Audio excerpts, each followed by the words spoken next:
네, 여기 앞에 띄어 있는 예수님과 함께 살아가요가 저희 2024년 허그마을의 여름 성경학교 주제였습니다. 이 주제를 가지고 요한복음에 나와 있는 말씀을 통해 3주간 우리 어린이들이 하나님의 말씀을 먹었는데요. 요한복음에는 예수님께서 자기는 나는 무엇이다 라고 자기를 선언한 7가지 말씀이 있습니다. 그 중에서 우리는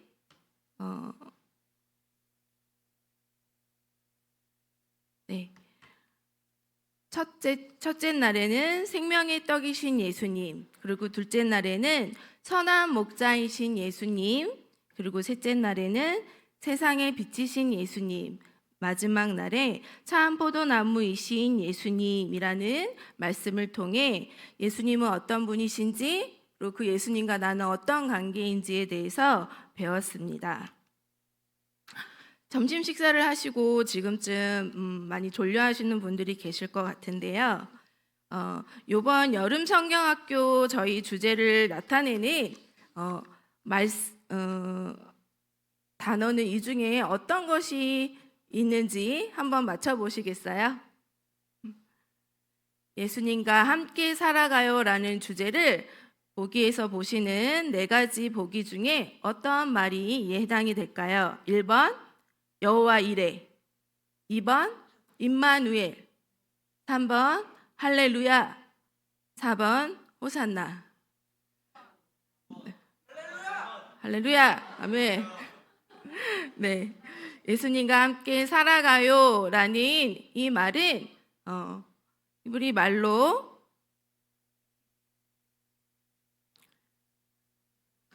네, 정답은 바로 2번 임마누엘입니다. 왜 임마누엘이 정답인지 해당되는 성경 말씀을 찾아볼까요? 마태복음 1장 23절 중반부에 이렇게 기록되고 있습니다. 그의 이름은 임마누엘이라 하리라 하셨으니 이를 번역한즉 하나님이 우리와 함께 계시다 함이라. 예수님께서 이 땅에 오셨습니다. 왜 오셨냐면 우리와 함께 계시기 위해 오셨습니다. 성자 하나님이신 예수님께서 친히 우리와 같은 사람의 모습으로 이 땅에 오신 이유가 우리와 함께 계시기 위함이다. 성경은 우리에게 이렇게 말씀해 주고 계십니다.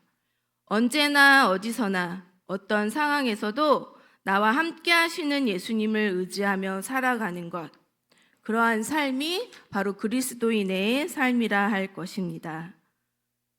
이 말씀을 듣는 저나 여러분이 내가 날마다 순간마다 그러한 예수님과 함께 살아가는지, 그 예수님을 의지하며 살아가는 삶을 살아가고 있는 그리스도인인지 돌아보는 시간을 갖기를 원합니다. 언제나 어디서나 어떤 상황 속에서도 나와 함께 하시는 예수님을 내가 인정하고 그분의 음성을 따라 살아가는 복된 삶이 저와 여러분의 삶이기를 소원합니다. 앞에서 이번 여름 성경학교 성경 말씀이 모두 요한복음에 기록된 예수님의 자기 계시의 말씀이었다 말씀드렸는데요. 그러면 여기서도 막간의 퀴즈를 또 드릴까요? 요한의 이름의 뜻을 아는 분 계신가요? 요한은 그 이름의 뜻이 무엇일까요?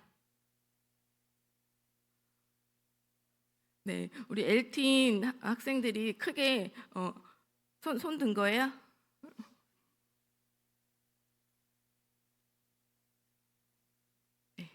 네, 우리 어르신들 중에서도 대답해 주시는 분이 안 계신데요. 요한의 이름의 뜻은 주님께서는 은혜로우시다라는 뜻입니다. 저희 허그 마을에 이와 같은 이름을 갖고 계신 보배로운 선생님이 계세요. 얼마나 은혜로우신지요. 바로 요한이 그 예수님의 은혜를 그 주님의 은혜를 사양하는 이름을 가진 사람이 바로 요한입니다. 예수님의 생애에 예수님의 말씀을 기록되어 있는 복음서는 총 몇 권이 있을까요?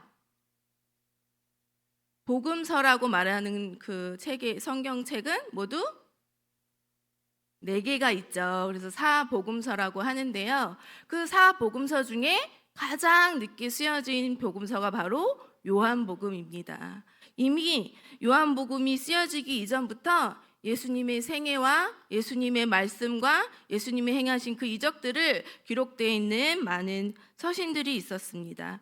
그럼에도 불구하고 요한은 늦은 나이에 거의 90세 정도로 추정되는 나이에 이 요한복음을 기록했다고 하는데요. 그 요한은 자기가 왜 이렇게 예수님의 복음을 다시 적어야 됐는지 요한복음 20장 32절에서 다음과 같이 그 기록 목적을 밝히고 있습니다. 다 같이 읽어보겠습니다. 오직 이것을 기록함은 너희로 예수께서 하나님의 아들 그리스도이심을 믿게 하려 하며 또 너희로 믿고 그 이름을 힘입어 생명을 얻게 하려 함이니라. 아멘. 요한은 이 요한복음을 기록한 목적에 대해서 예수님이 누구신지 나는 당신들에게 알리기 위해서 기록합니다.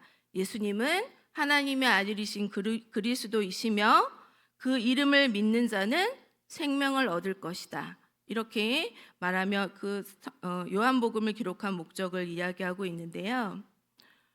다른 복음서에는 예수님이 하나님의 아들이심을 말하고 있지 않을까요? 예수님만이 구원자이심을 말하고 있지 않을까요? 우리가 요한복음이 기록되기 전에 어떠한 복음서가 있었는지 한번 먼저 그림을 통해서 보겠습니다. 네, 여기에 보면은 맨 위에 마가가 보이고요. 마가가 있고 그 옆에 Q라고 되어 있죠. 그리고 그 아래는 마태복음과 누가복음이 있습니다. 보시는 그림처럼 다른 세 공간복음 중에 마가가 가장 먼저 쓰여졌다고 해요. 그래서 마가에 기록되어 있는 사건이나 말씀이 마태복음에도 나오고 누가복음에도 나옵니다. 그리고 또 마가복음만 우리에게 지금 전해져 있지만 Q 자료라고 해서 마가복음보다 더 앞선 자료로 추정되는 이 자료가 있었고 그거를 마태복음과 누가복음에서 공동으로 인용해서 쓰고 있음도 그림에서 알 수가 있는데요. 여기에 요한복음이 빠져 있죠. 근데 완전 빠진 게 아니고 저 밑에 보면 요한이라고 되어 있어요. 네.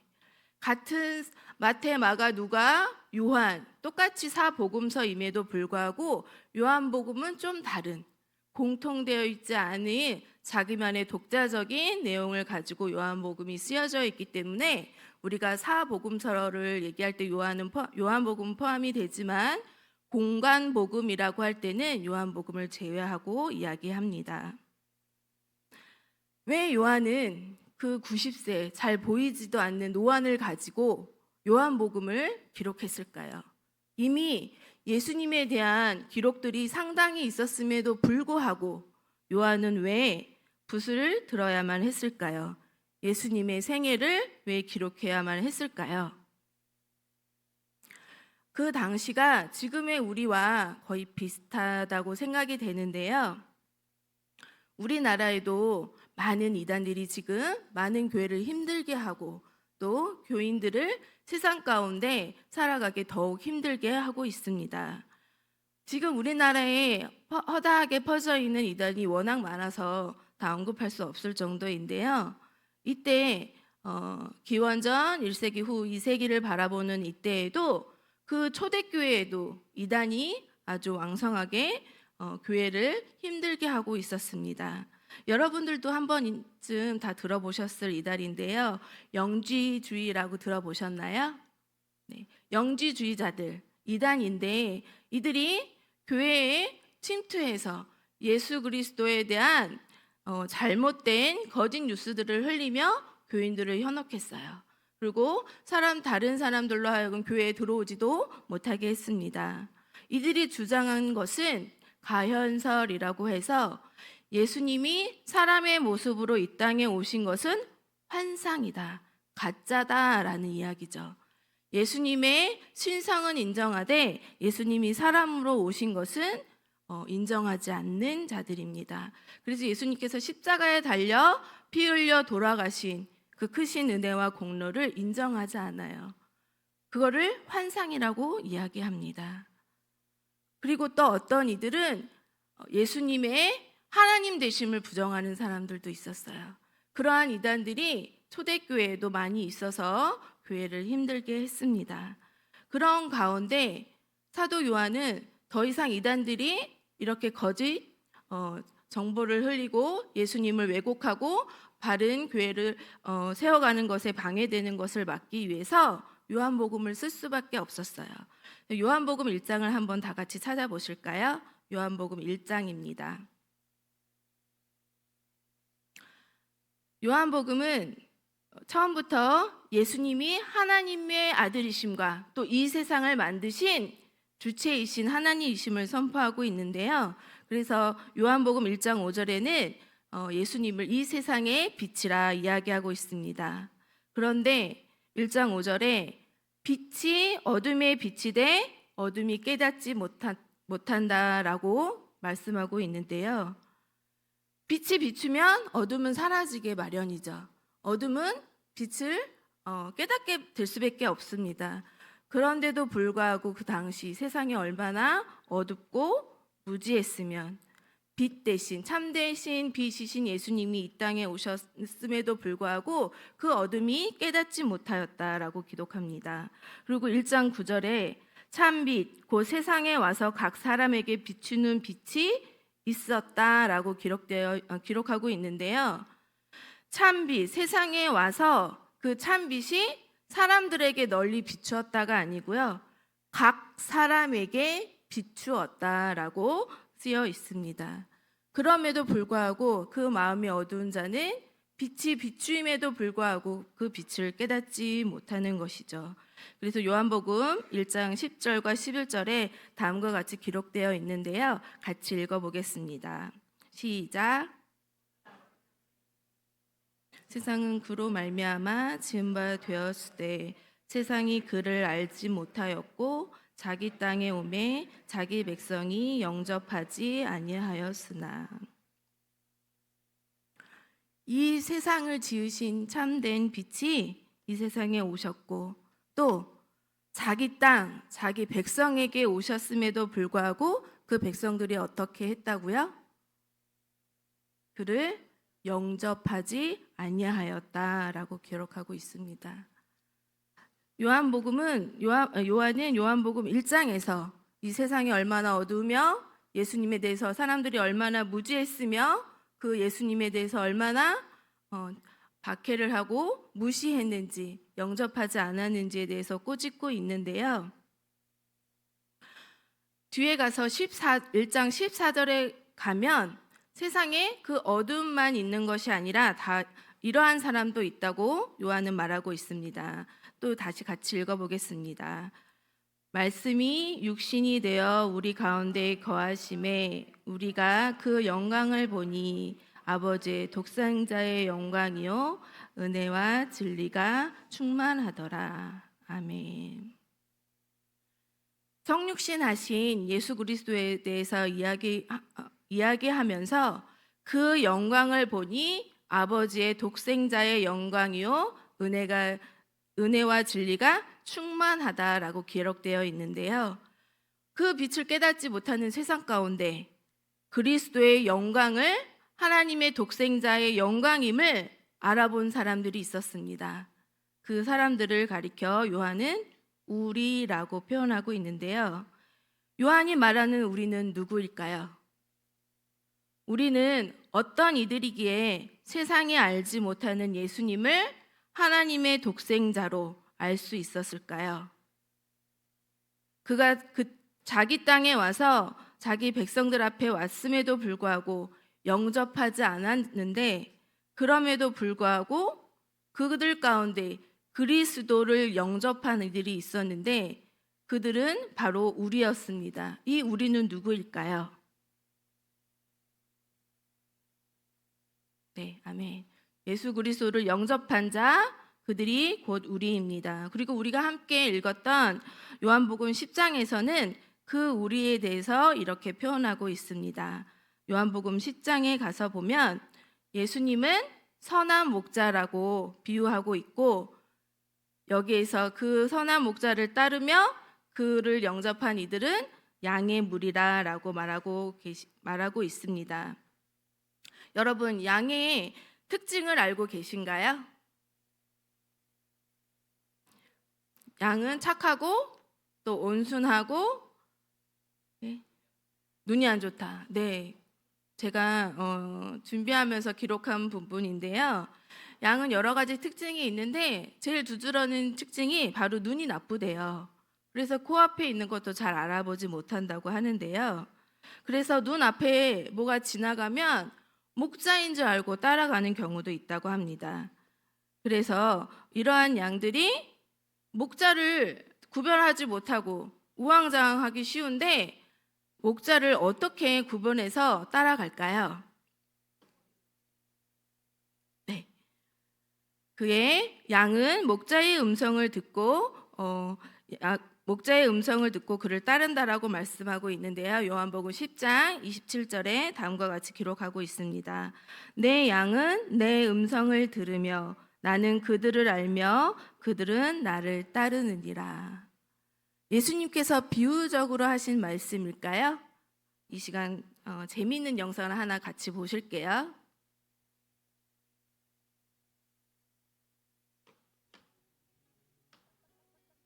볼륨 좀 올려주세요.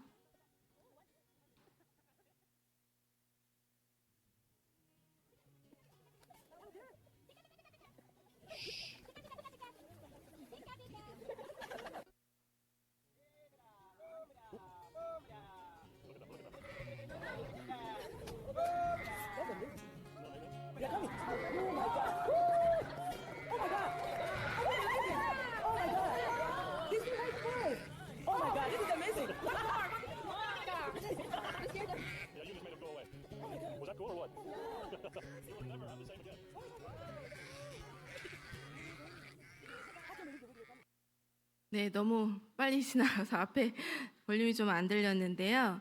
그 실험을 해본 거예요. 목자가 아닌 다른 사람이 양을 막 부르는 거예요. 네, 막 불렀는데 어느 양도 반응을 보이지 않았습니다. 이번에 다른 사람이 가서 또 막 양들을 불렀어요. 근데 마찬가지로 양들이 무관심하고 듣지를 않습니다. 그래서 여러 번의 반복을 통해서 그렇게 했고요. 맨 마지막에 참 목자가 나타나서 양들을 부르는데, 저 멀리서 풀을 뜯어먹던 양들이 갑자기 귀를 쫑긋 세우더니 그 목자의 음성을 듣고 아까 보신 영상에서처럼 막 목자에게로 모여들죠.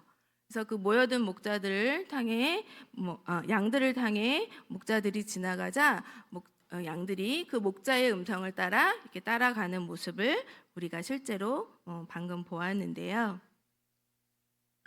양은 비록 눈은 나쁘지만, 그래서 눈으로 목자를 구분해서 따라가지는 못하지만 목자의 음성을 알아듣는 참 기특한 특성을 가지고 있었네요.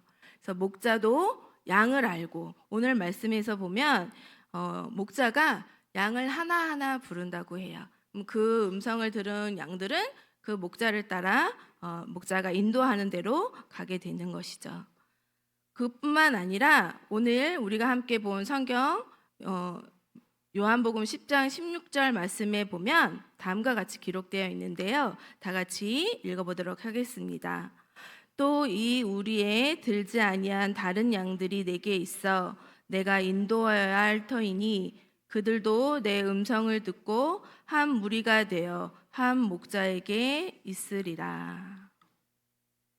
우리 안에 포함되어 있는 양들뿐만 아니라 이 목자에게는 어떤 양들이 있었냐면 우리 안에 있지 않은 다른 양들도 있었는데, 이 목자는 한 사명을 갖고 목자에게는 사명이 있었습니다. 그것은 뭐냐면 그 우리에 있지 아니하는 다른 양들도 인도하여서 목자의 음성을 듣게 하고 그 목자에게로 나오게 하는 것이었습니다. 선한 목자 이 비유를 통해 예수님께서 얼마나 선한 목자들을 닮아 계시는지 우리가 알 수 있는데요. 이미 우리 안에 있는 양들뿐만 아니라 목자는 다른 양들도 목자의 음성을 듣고 따를 양들도 찾고 있음을 오늘 성경에서는 이야기하고 있습니다. 16절에 나와 있는 그 목자의 음성이라고 되어 있는 이 음성의 헬라어는 포네라는 단어를 씁니다. 포네. 그래서 우리가 이거를 뭐라고 하죠? 휴대폰, 또 텔레폰, 마이크로폰, 이렇게 폰이라고 이야기하는 것이 헬라어 포네에서 나온 말인데요. 포네는 곧 음성이라는 뜻입니다. 목자와 양의 관계에서 목자는 포네오, 부르고, 양은 목자의 음성, 포네를 듣고 따라가는 것이죠. 스스로를 하나님의 택한 백성이라고 자부했던 이스라엘 백성들, 그리고 그리스도가 자신들과 같은 다윗의 자손으로 오신다며 목에 힘주고 있었던 유대인들은 정작 하나님의 아들 예수님께서 오셨으나 그분을 알아보지도 못하였고 그분의 음성을 듣지도 아니했습니다. 오히려 예수님을 미워하고 시기하고 호시탐탐 죽이기를 노렸습니다. 우리가 함께 이 시간 같이 본 요한복음 10장 말씀 뒤편에 보면 요한복음 10장 30절에 다음과 같이 기록되어 있는데요. 요한복음 10장 30절 우리 다 같이 한번 읽어보겠습니다.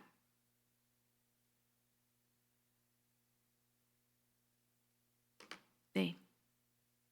요한복음 10장 30절에 나와 아버지는 하나이니라 하신대 유대인들이 다시 돌을 들어 치려 하거늘, 이렇게 기록되어 있습니다. 유대인들은 호신탐탐 예수님을 죽이려 돌로 치려고 했던 적이 있는데요. 그 전에 요한복음 7장 1절에도 예수님께서 갈릴리에서 다니시면서 유대를 가지 못하고 갈릴리에서 다니신 것이 유대인들이 예수님을 죽이려 했기 때문이라 기록하고 있습니다. 그리고 요한복음 8장 59절에는 유대인들이 돌을 들어 예수님을 치려 했기 때문에 예수님의 성전에서 숨어서 성전에서 나가시는 일을 또 기록하고 있습니다. 또한 요한복음 6장 14절 15절에는 예수님께서 오병이어를 행하셔서 큰 표적을 행하시자 사람들이 예수님을 기다렸던 선지자라고 생각하고 그를 예수님을 억지로 임금 삼으려고 했다라는 것을 또 기록하고 있습니다. 이렇게 요한복음은 예수님을 모르는 어두움에 빠진 이스라엘 백성들이 예수님을 오히려 그들의 구주로 오신 예수님을 죽이려 하고 예수님의 참된 뜻을 알지 못해서 자기들의 마음대로 예수님을 왕으로 세우려 했다라고 기록하고 있습니다. 이렇게 예수님은 이 땅에 오셨지만 많은 사람들이 영접하지 않았습니다. 예수님을 오해했습니다. 예수님을 따르는 제자들도 예수님의 말씀을 듣고 그분에게 순종하기보다는 자기네 개인적인 욕심을 채우기 위해 예수님을 자기가 원하는 모습으로 만들려고 했던 것들을 요한복음에서는 기록하고 있습니다. 그러한 유대인들의 모습을 돌아보며 저와 여러분은 예수님에 대해서 어떻게 잘 알고 있는지, 예수님의 음성을 잘 따르는 양들이 되어 예수님을 따라가고 있는지 돌아보기를 원합니다. 우리도 예수님의 음성을 때로는 무시하고 예수님의 음성에 귀를 막고 내가 원하는 대로, 내가 하고 싶은 대로, 내 욕심을 채우는 대로 예수님의 공로를 인정하지 않고 살아가고 있진 않은지 이 시간 돌아보기를 원합니다. 여러분들 중에 애완동물을 키우시는 분들이 많이 계실 텐데요. 네, 요즘은 그래서 함께 살아가는 반려동물이라고 이야기합니다. 아무리 예쁘고 아무리 사랑스러워도 그 내가 키우는 반려동물을 위해서 목숨을 버리는 주인은 없습니다. 그런데 예수님께서는 선한 목자가 되셔서 우리를 위해 스스로 목숨을 버리셨다라고 성경은 기록하고 있습니다. 그 이유는 다시 그 양들을 얻고 그들에게 하나님의 영원한 생명을 주시기 위함이다. 우리에게 이렇게 말씀하고 계시는데요. 우리의 선한 목자 되셔서 우리를 위해 자신의 목숨도 아낌없이 아끼지 아니하시고 버리신 예수님을 우리가 나의 선한 목자로 날마다 고백하며 그분의 음성에 귀 기울이며 그분을 따라가고자 우리가 애쓰며 살아가고 있는지 우리를 스스로 돌아보는 시간을 갖기를 바랍니다. 특히 이 시간 같이 함께 예배드린 엘트인 청소년들과 또 우리 하고마을 어린이들이 어려서부터 우리 예수님의 음성에 민감한 어린 자녀들로 자라나며 자기의 원하는 대로 자기의 고집대로 살아가는 것이 아니라 목자의 음성을 들으며 푸른 풀밭에 때를 따라 그 꼴을 먹는 양들로 이 세상 가운데 하나님의 자녀로서 형통한 삶을 살아가는 그런 자녀들로 자라나기를 바라며 이 시간 함께 기도하시겠습니다.